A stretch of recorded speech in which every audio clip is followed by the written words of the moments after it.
សម្រាប់អ្នកដែលចង់ចេះពីរបៀបក្នុងការបង្កើតបទចម្រៀង AI ដើម្បីរកលុយតាមរយៈ platform មួយចំនួនដូចជា DistroKid TuneCore ឬក៏ Ditto ជាដើមហ្នឹងអ្នកទាំងអស់គ្នាអាចមើលហើយនឹងធ្វើតាមវីដេអូនេះដោយសារតែខ្ញុំធ្វើតាមគេដែរទៅវាជោគជ័យអញ្ចឹងសម្រាប់ការចែកម្លែកហ្នឹងគឺមានគេចែកម្លែកច្រើនហើយគ្រាន់ថានេះខ្ញុំរៀនតាមគេដែរទៅខ្ញុំចេះហើយឥឡូវហ្នឹងខ្ញុំបានទទួលបានប្រាក់មួយចំនួនដែរពីDistroKid អញ្ចឹងខ្ញុំធ្វើវីដេអូនេះតាក់ទងជាមួយនឹងការបង្កើតបទចម្រៀង AI ហើយ upload ចូលទៅកាន់ DistroKid អញ្ចឹងសម្រាប់អ្នកដែលថ្មីអ្នកអត់ទាន់ចេះអាចមករៀនជាមួយនឹងវីដេអូនេះបានចាំខ្ញុំបង្ហាញអ្នកទាំងអស់គ្នាតាំងពីដើមរហូតដល់ចប់អញ្ចឹងណាអញ្ចឹងជាដំបូងតែប៉ុន្តែអ្នកទាំងអស់គ្នាអាចធ្វើវានៅលើទូរស័ព្ទក៏បានដែរតែនេះខ្ញុំបង្ហាញលើកុំព្យូទ័រទៅវាស្រួលជាងអញ្ចឹងណាវាងាយស្រួលវាលឿនអញ្ចឹងយើងចូលទៅបើក browser របស់យើងហើយយើងបើក tab ទាំង3ហ្នឹងមកដូចជា Suno ChatGPT ហើយនៅ DistroKid យើងបើកចោលហើយអញ្ចឹងមកហើយសម្រាប់ website ទាំងអស់ហ្នឹងអ្នកទាំងអស់គ្នាត្រូវតែចុះឈ្មោះបាទយើងចុះឈ្មោះឲ្យហើយសិនណាបាទtrongវីដេអូនេះខ្ញុំអត់បង្ហាញពីរបៀបក្នុងការចុះឈ្មោះទេតែបើសិនអ្នកទាំងអស់គ្នាអត់ចេះអាហ្នឹងតតែមើលវីដេអូមួយទៀតហើយវាងាយទេក្នុងការបង្កើតអ្នកទាំងអស់គ្នាអាចបង្កើតដោយខ្លួនឯងបានតែបើថាអត់ចេះទេចាំមើលខ្ញុំដាក់ link ឲ្យអ្នកទាំងអស់គ្នាមើលវីដេអូមួយទៀតខ្ញុំមានវីដេអូស្រាប់នៅក្នុង channel របស់ខ្ញុំ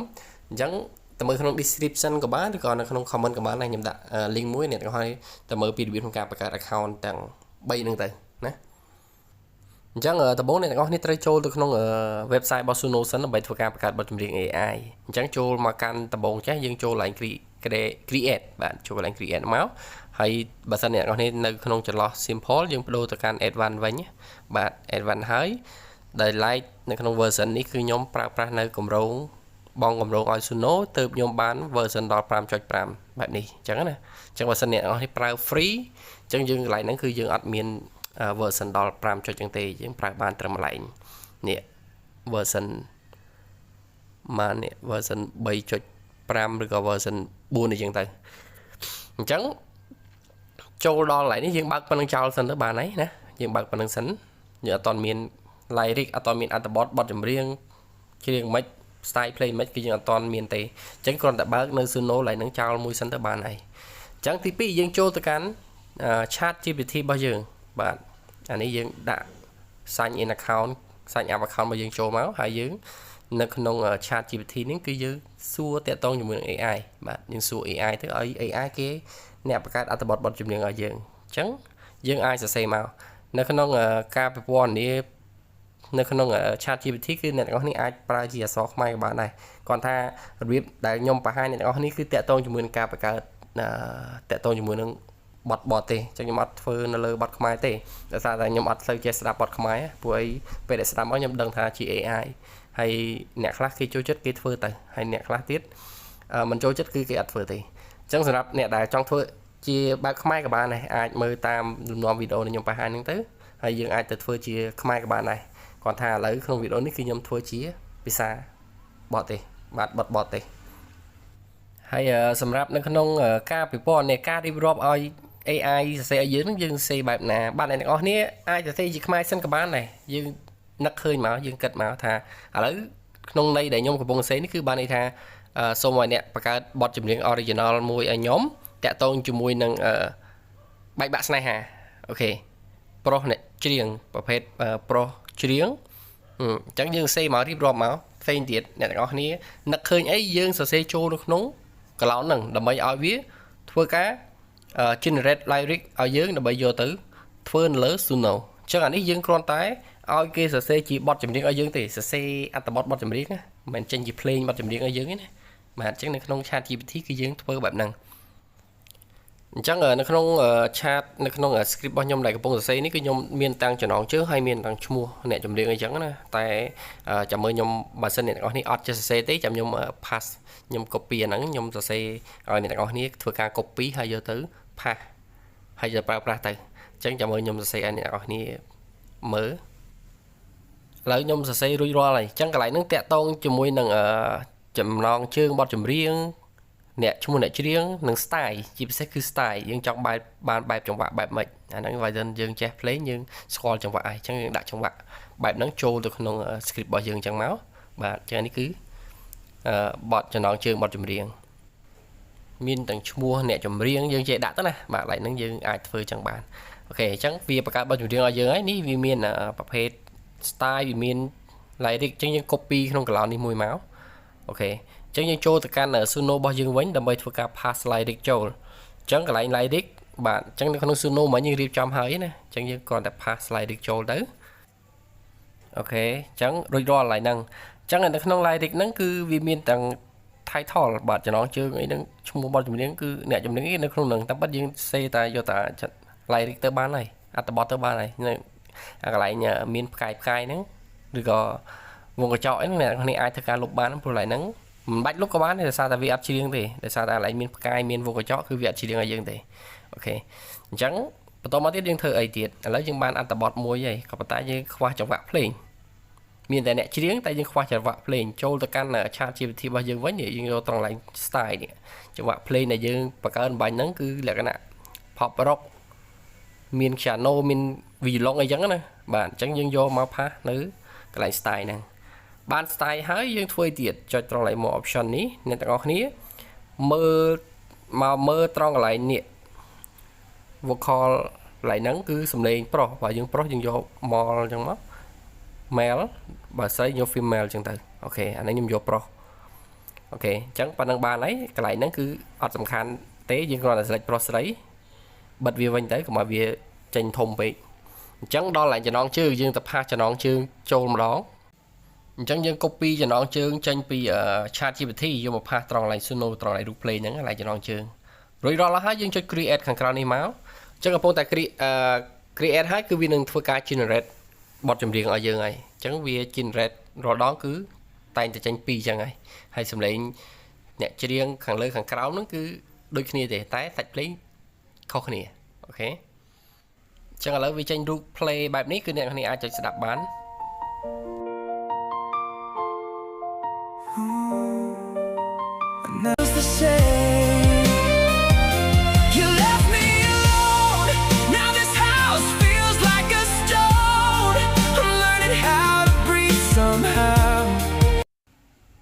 អញ្ចឹងឥឡូវអាទី1យើងស្ដាប់ហើយយើងស្ដាប់ទី2ម្ដង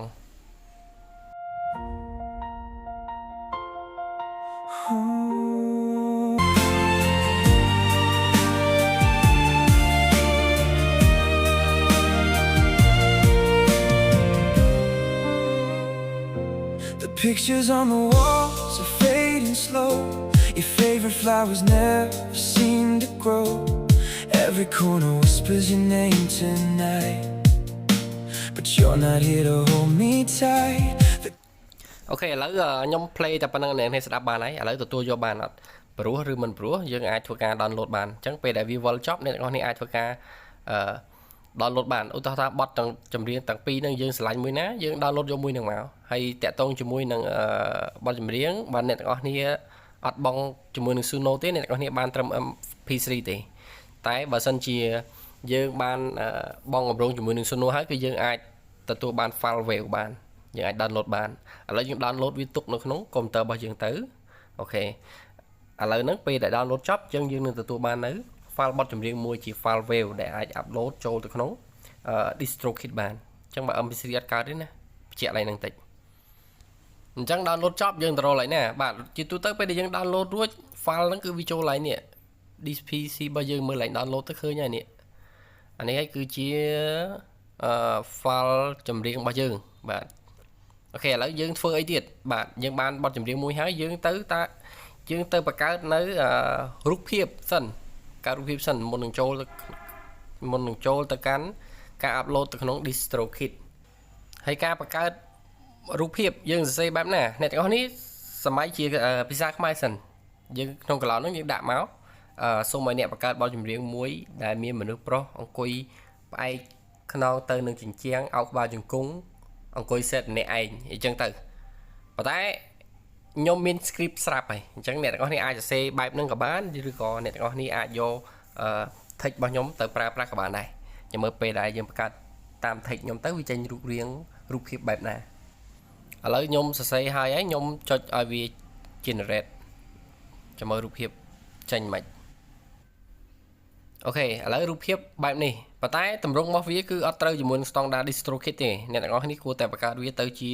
លក្ខណៈ4ជ្រុងស្មើគ្នាដូចជា1x1អីចឹងទៅ2x2អីចឹងទៅអាហ្នឹងវាស្មើគ្នាហើយអញ្ចឹងខ្ញុំសរសេរខាងក្រោមនេះបន្ថែមទៀតដើម្បីឲ្យរូបភាពមួយហ្នឹងគឺវាទៅជាតម្រង់1x1វិញអញ្ចឹងណាអញ្ចឹង script នេះចាំខ្ញុំដាក់នៅក្នុង description ឬក៏នៅក្នុង comment ណាអ្នកទាំងអស់គ្នាយក text ទាំងអស់ហ្នឹងទៅយកទៅផាសហើយយកប្រើទៅបានហើយពេលវា generate មកគឺខុសនេះទេបាទឥឡូវឧទាហរណ៍ថារូបមួយហ្នឹងគឺត្រូវជាមួយនឹងរបស់យើងអញ្ចឹងយើងយករូបមួយហ្នឹងប៉ុន្តែរូបមួយហ្នឹងតម្រង់ខុសយើងទៅបង្កើតវាទៅជាតម្រង់របស់ DistroKit តែយើង upload ទៅវាដើរអូខេអញ្ចឹងខាងក្រោមនេះខ្ញុំសរសេរមកនេះធ្វើឲ្យរូបមួយនេះវាមានតម្រង់ DistroKit 1x1អូខេឥឡូវយើងបានហើយអញ្ចឹងយើង save វាទុកមក download រូបភាពនឹងទុកមកអូខេអញ្ចឹងយើងចប់អាហ្នឹងមួយវគ្គយើងចូលទៅណាទៀតអញ្ចឹងយើងទទួលបាននៅរូបភាពក៏ដូចជាបទចម្រៀងរួចរាល់ហើយ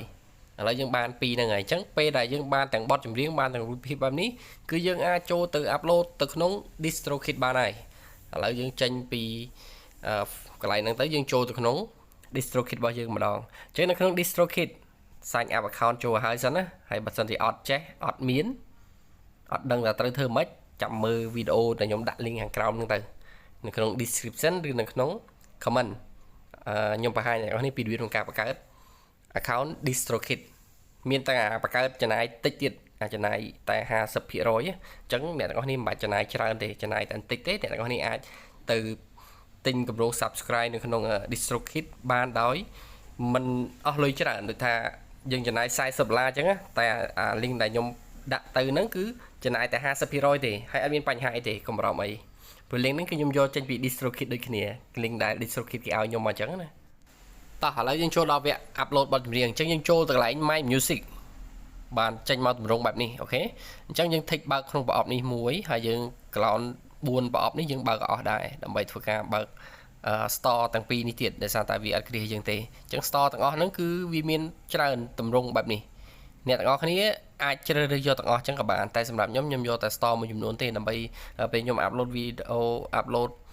ចម្រៀងចូលទៅគឺវា release លឿនអញ្ចឹងណាខ្ញុំចង់បានលឿនតែបើសិនអ្នកទាំងអស់គ្នាចង់បាន store ជាច្រើនបាទអញ្ចឹងអ្នកទាំងអស់គ្នាគួរតែគ្រីសយកទាំងអស់ទៅអត់បញ្ហាទេអញ្ចឹង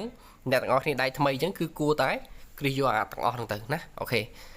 កន្លែងខាងក្រោមនេះគឺយើងធ្វើ single ដោយសារតែខ្ញុំមានតែមួយបទអញ្ចឹងខ្ញុំយកលេខ1តែបើសិនអ្នកទាំងអស់គ្នាធ្វើ album 20អីអញ្ចឹងយើងជ្រើសរើសលេខ20អញ្ចឹងទៅបាទអញ្ចឹងតាក់ទងនៅកន្លែងនេះអ្នកទាំងអស់គ្នាអាចជ្រើសរើសយន្តណូអញ្ចឹងមកយន្តណូតាមខ្ញុំអញ្ចឹងមកកន្លែងហ្នឹងខ្ញុំអត់សូវចេះនិយាយច្រើនអញ្ចឹងណាខ្ញុំអត់សូវចេះបរិយាយអញ្ចឹងអ្នកទាំងអស់គ្នាអាចយកតាមខ្ញុំបានហើយខាងក្រោមនេះកន្លែងសិល្បករកន្លែងហ្នឹងឈ្មោះអ្នកចម្រៀងរបស់យើងអាចធ្វើការ create បង្កើតឈ្មោះសិល្បករដោយខ្លួនឯងនៅកន្លែងហ្នឹងបានណាដោយសារតែកន្លែងហ្នឹងគឺបង្កើតទៅគឺវាអត់ជាន់ឈ្មោះមួយគេទេយើងអាចយកឈ្មោះកន្លែងហ្នឹងបានវា generate ចេញឈ្មោះណាយើងយកឈ្មោះហ្នឹងក៏បានអូខេតែបើអត់ឆ្លាញ់ទេអាច research យកឈ្មោះដោយខ្លួនឯងក៏បានដែរតែហាមជាន់ឈ្មោះជាមួយនឹងរបស់គេអូខេហើយកន្លែងនេះបាទដាក់ឈ្មោះសិល្បករហើយចូលមកដល់កន្លែងតម្រង់ Spotify ឬក៏ Music Apple Music បាទ YouTube Music អីហ្នឹងគឺកន្លែងហ្នឹងគឺវាចេញចឹងស្រាប់អានេះដោយសារតែខ្ញុំមានបានធ្លាប់បង្កើតហើយម្ដងអញ្ចឹងវាចេញគ្រីសឲ្យយើងទាំងអស់ហ្នឹងហើយអញ្ចឹងអ្នកទាំងអស់នេះអាចនឹងមិនមានទេកន្លែងហ្នឹងអូខេអ្វីដែលសំខាន់ក្នុងទម្រង់app ទាំងអស់ដូចជា Instagram Facebook អ្នកទាំងអស់គ្នាយក no យើងជ្រើសយក no ដូចខ្ញុំអញ្ចឹងមកយក yes ទេដោយសារតែយើងអត់ទាន់មាន account សិល្បកររបស់យើងនៅក្នុង Facebook នៅក្នុង Instagram អីចឹងទេបាទចង់និយាយចឹងអញ្ចឹងអ្នកទាំងអស់គ្នាយក no ចឹងទៅដើម្បីឲ្យ Facebook ឬក៏ Instagram ហ្នឹងបង្កើតសិល្បករបង្កើត account ឲ្យយើងនៅក្នុងកម្មវិធីទាំងអស់ហ្នឹងអញ្ចឹងកន្លែងនេះគឺជាថ្ងៃដែលយើង release បទចម្រៀងយើងធ្វើថ្ងៃហ្នឹងយើង select យកថ្ងៃហ្នឹងទៅអូខេអញ្ចឹងបើសិនយើងយក schedule គឺវាអាចឲ្យយើងជ្រើសរើសម៉ោងបន្ថែមទៀតអញ្ចឹងខ្ញុំធ្វើថ្ងៃហ្នឹងខ្ញុំ select យកថ្ងៃហ្នឹងអូខេហើយកន្លែង record label អញ្ចឹងកន្លែងហ្នឹងអ្នកទាំងអស់នេះអាចដាក់ឈ្មោះសិល្បកររបស់យើងចូលនៅកន្លែងហ្នឹងបានរួចរាល់យើងមើលកន្លែង language កន្លែងហ្នឹងភាសាយើងជ្រើសរើសយកភាសាបរទេសភាសាអង់គ្លេសចឹងហើយអូខេហើយមើលត្រង់កន្លែងនេះprimary genre គេហៅ genre ខ្ញុំអានគេ genre អូខេអញ្ចឹងយើងយកចង្វាក់បែបណាបែប pop បទចម្រៀងយើងធ្វើពីអីយើងជ្រើសរើស select ចង្វាក់បែបហ្នឹងមកណាអញ្ចឹងខ្ញុំមាន pop rock ឲ្យយើងទៅខ្ញុំដាក់ pop ហើយទី2នេះខ្ញុំដាក់ rock អញ្ចឹងទៅអូខេអញ្ចឹងដល់ឡើងវគ្គដាក់ album cover ហើយកន្លែងហ្នឹងគឺយើងដាក់រូបភាពរបស់យើងដែលយើងបាន generate បាច់មិញហ្នឹងបាទអញ្ចឹងយើងដាក់ឲ្យ VC គ្នាជាមួយនឹងបទចម្រៀងរបស់យើងទៅបទចម្រៀងតាក់ទងមួយ set អញ្ចឹងយើងយករូបភាព set មកដាក់កន្លែងហ្នឹងមកហើយបន្តមកទៀតត្រង់កន្លែងនេះ track 1 song title អញ្ចឹងយើងតាក់ទងជាមួយនឹងចំណងជើងបទចម្រៀងរបស់យើងអញ្ចឹងយើងបំពេញចំណងជើងបទចម្រៀងរបស់យើងចូលនៅក្នុង cloud មួយនេះ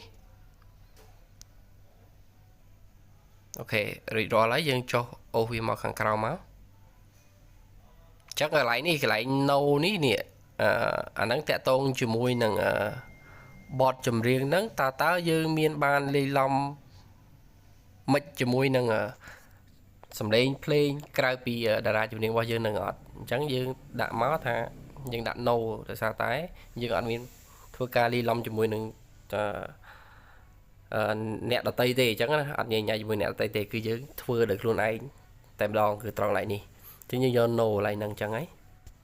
ហើយអាទី2ក៏ដូចគ្នាដែរ add version into song title អញ្ចឹងកន្លែងហ្នឹងយើងយក no ដូចគ្នាដោយសារតែបទចម្រៀងនេះដែលយើងកំពុង upload ហ្នឹងគឺវាអត់តាក់ទងជាមួយនឹងកំណែទម្រង់អីផ្សេងៗទេគឺយើងដាក់ចូលយកហ្មងយើងមានស្រាប់អញ្ចឹងយើងដាក់ចូលយកហ្មងយើងអត់កែកុន version អីថ្មីទៀតទេអូខេអញ្ចឹងយក no អញ្ចឹងហើយអ្នកនរគ្នាត្រូវចងចាំកន្លែងហ្នឹងយើងដាក់ no អញ្ចឹងគឺវាជាប់រហូតហើយអញ្ចឹងយើងជ្រើសរើសរហូតទៅលើក្រោយយើងអត់ select អីទៀតទេអូខេឥឡូវយើងម្លងកន្លែងហ្នឹងមួយទៀតយើងចូលមកកាន់ចំណុចបន្ទាប់គឺកន្លែងនេះគឺពេលដែលយើងសេចំណងជើងបទចម្រៀងហើយគឺវាសរសេរឲ្យយើងដោយផ្ទាល់ហ្មងកន្លែងហ្នឹងអញ្ចឹងកន្លែងនេះយើងអាចដាក់ file របស់យើងចូល file ហ្នឹងគឺ file wave នៃបទចម្រៀងរបស់យើងបើសិនយើងដាក់ MP3 អត់ចូលទេកន្លែងហ្នឹងគឺវាអត់ទទួលទេ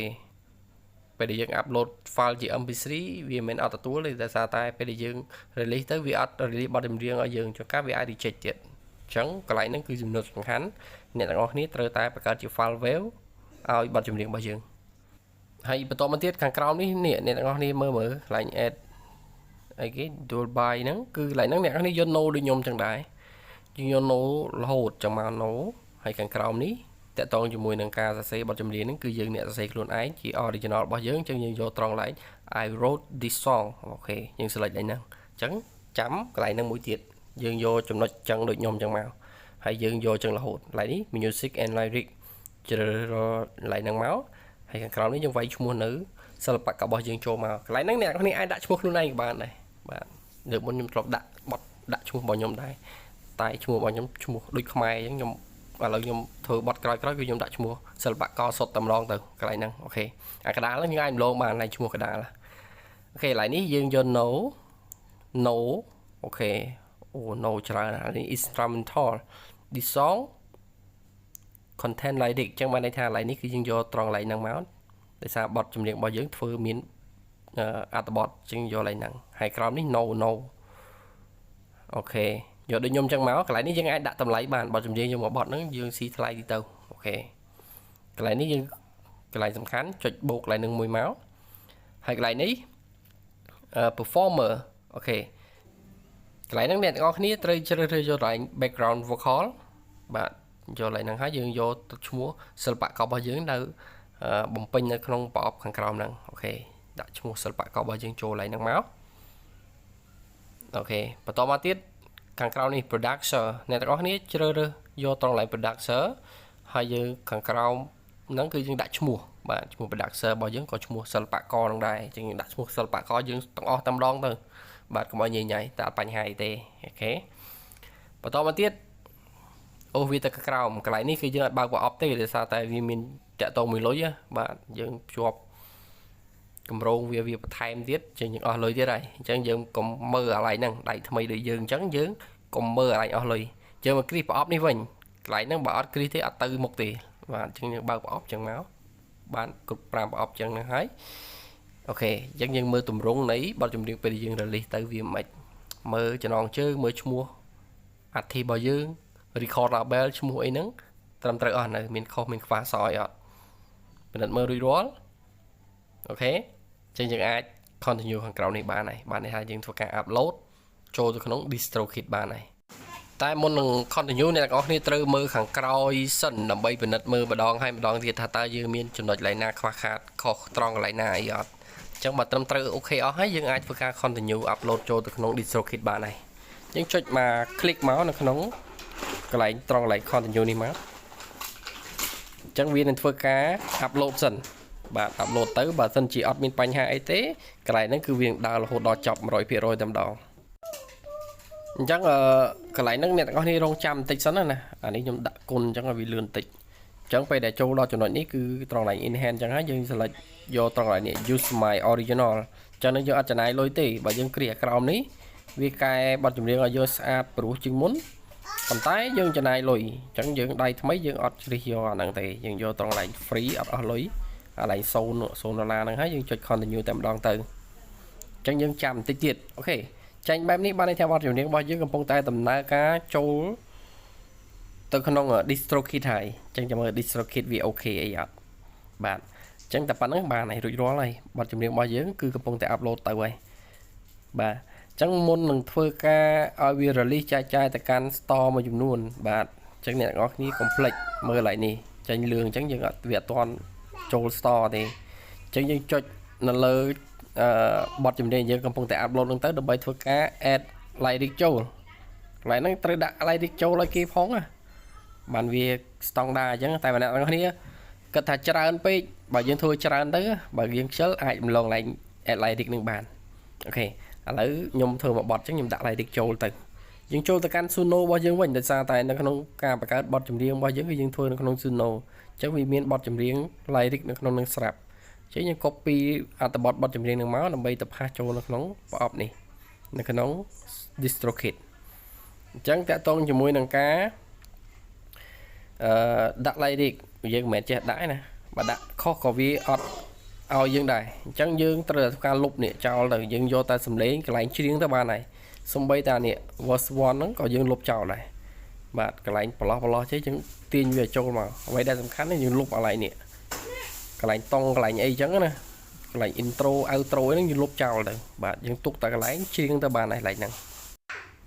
អូខេឥឡូវពេលដែលយើងធ្វើរួចរាល់យើង complete គ្រីសក្នុងកន្លែងនេះ basic កន្លែងហ្នឹង free ហើយយើងគ្រីកក្នុងប្រអប់4ជ្រុងនេះមួយទៀតបើយើងគ្រីសកន្លែងនេះគឺយើងអស់លុយហ៎យើងគ្រីសតែពីរនឹងបានហើយ save lyric របស់យើងចូលក្នុងបទចម្រៀងមួយហ្នឹងអូខេចុចកន្លែងនេះមួយមក done add lyric for now អូខេអញ្ចឹងយើងមានទាំងបទចម្រៀងយើងមានទាំង lyric នៅក្នុងនឹងស្រាប់អូខេចេញគ្រីសគឺ lyric របស់យើងចូលហើយតែពេលខ្លះវាអាចនឹងអត់ចូលហើយហ្នឹងបើមិនដាក់ lyric ខុសអូខេប៉ុណ្ណឹងបានហើយរួចរាល់ហើយបទចម្រៀងរបស់យើងកំពុងតែ upload ចូលក្នុង DistroKid ហើយរងចាំតែវា upload បន្តចូលទៅក្នុង store ទៅយើងបានលុយហើយអូខេអរគុណអញ្ចឹងបើសិនជាអ្នកនរនេះមានចម្ងល់ឬក៏បញ្ហាផ្សេងៗអាចធ្វើការ comment សាកសួរខ្ញុំបន្ថែមក្រោមវីដេអូនេះបានអញ្ចឹងយើងជួបគ្នាវីដេអូក្រោយទៀតបាយបាយ